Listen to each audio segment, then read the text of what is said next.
then how to build data analysis skills in 2026.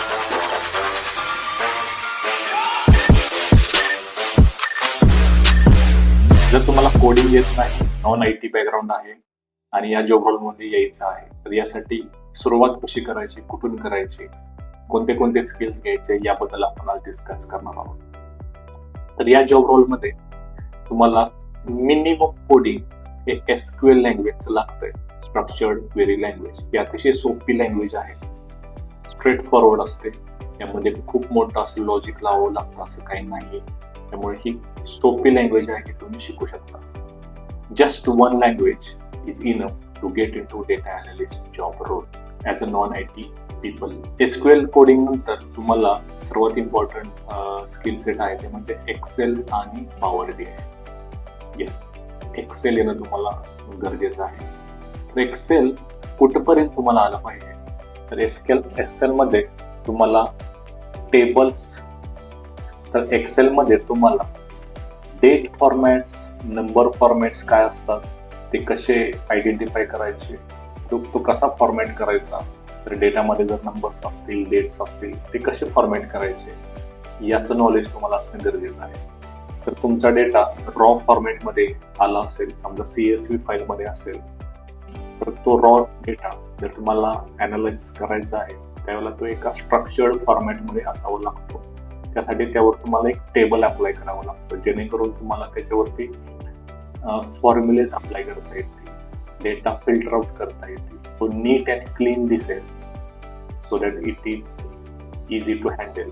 तर यासाठी तुम्हाला टेबल्स ऑपरेशन्स माहीत असणे गरजेचं आहे. त्यानंतर तुम्हाला काही एक्सेलचे फॉर्म्युलाज येणं गरजेचं आहे. त्या एक्सेलच्या फॉर्म्युलामध्ये बेसिक तुम्हाला ॲग्रिगेशन फॉर्म्युलेज माहीत असणे गरजेचं आहे. सम, ॲव्हरेज कसं काढतात हे माहीत असलं पाहिजे. कॉलमवरती फॉर्म्युला कसा अप्लाय करायचा, रोवरती फॉर्म्युला कसा अप्लाय करायचा, फॉर्म्युला ट्रॅक कसा केला जातो हे तुम्हाला माहिती असणं गरजेचं आहे. त्यानंतर तुम्हाला डेटावरती, एक्सेल डेटावरती पिव्होट टेबल कसं अप्लाय करायचं हे येणं गरजेचं आहे. ओके, यानंतर एक्सेलवरतीच जर तुम्हाला रिपोर्ट बनवायचा असेल, येस, काही कंपन्या एक्सेलवरतीच रिपोर्ट मागतात, तर यासाठी तुम्हाला चार्ट्स कसे अप्लाय करायचे डेटावरती हे माहीत असणं गरजेचं आहे. Charts like line chart, column chart हे कसं वर्क होतं, हे कसं अप्लाय करायचं हे तुम्हाला माहीत असणं गरजेचं आहे. कारण majority of companies expect the report in Excel format. Yes, they want the report in Excel format so that you can send them over the email. हे झालं एक्सेलच्या बाबतीत. त्यानंतर तुम्हाला visualisation tool, data visualisation tool येणं गरजेचं आहे. Visualisation टूलमध्ये तुम्हाला मार्केटमध्ये पॉवर BI आणि टॅब्लो हे दोन ऑप्शन्स अवेलेबल आहेत. सध्या मार्केटमध्ये पॉवर BI हे जास्त युजफुल आहे, जास्त प्रेफरन्स हा पॉवर BI ला दिला जातोय. तर पॉवर BI मध्ये मिनिमम तुम्हाला काय शिकण्याची गरज आहे, तर गेट डेटा, म्हणजे तो डेटा पॉवर BI मध्ये घ्यायचा कसा, समजा एक्सेल फाईल असेल, एक्सेल फाईल कनेक्ट कशी करायची, तर तुमचा डेटा डेटाबेस मधून येणार असेल तर तो डेटाबेस कसा कनेक्ट करायचा हे माहीत असणं गरजेचं आहे, त्याच्यावरती तुम्ही काम केलं पाहिजे. त्यानंतर एकदा का डेटा पॉवर BI मध्ये आला तर तो डेटा क्लीन कसा करायचा, त्याच्यावरती काही ऑपरेशन्स परफॉर्म करायचे असतील, कॅल्क्युलेशन करायचे असतील, नवीन कॉलम्स ऍड करायचे असतील, रिमूव्ह करायचे असतील, हे कसं करायचं यावरती तुम्हाला काम करणं गरजेचं आहे. त्यानंतर पॉवर BI मध्ये एक ऑप्शन असतो पॉवर क्वेरी म्हणून, याचं नॉलेज घेणं गरजेचं आहे. याच्यावरती हँड्स ऑन एक्सपिरियन्स तुमचा असणं गरजेचं आहे.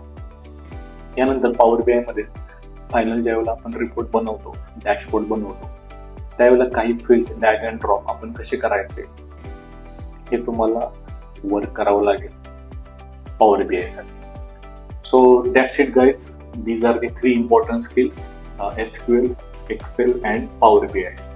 These are enough to get into data analytics job role as a non-IT people.